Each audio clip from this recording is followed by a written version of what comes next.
maqtashadi. Rockefellerlar nafaqat neft va bank sohasida, balki tibbiyotda ham iz qoldirgan. Ularning fondlari orqali butun dunyoda farmatsevtika tizimi shakllanadi. 20-asr boshlarida ular universitetlar, tibbiy maktablar va ilmiy markazlarni moliyalashtirgan. Natijada dori sanoati gigant kompaniyalarga aylangan. Shunday qilib, sog'liqni saqlash ham biznesga aylangan.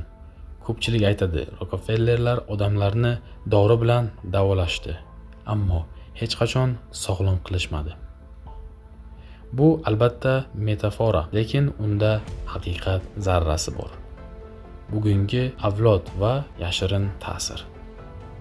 Bugungi kunda Rockefeller oilasi hali ham faol. Ularning avlodlari bank, energetika, tibbiyot va media sohalarida faoliyat yuritadi. Rockefeller Foundation hamon global loyihalarni moliyalashtirmoqda. Iqlim o'zgarishi, sun'iy intellekt, vaksina va boshqa mavzular bo'yicha ko'rinadi. Ularning ismlari endi sarlavhalarda kam ko'rinadi, ammo har bir yirik xalqaro qarorning ortida ularning soyasi borligi aytiladi. John Rockefeller hayotining so'nggi yillarida agar menga dunyodagi eng boy odam yoki eng kuchli odam bo'lish orasida tanlov berilsa, men kuchni tanlardim, dedi.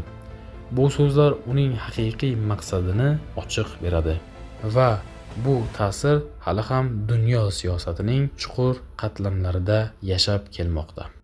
Xulosa, bugun Rockefellerlar nomi tarixda qolgan, ammo ularning tizimi hali ham yashaydi.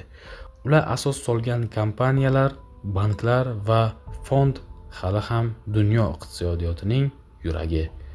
Ularning hikoyasi bu bir inson qanday qilib butun dunyoni energiya, bank va siyosat orqali boshqarishi mumkinligini ko'rsatgan misoldir.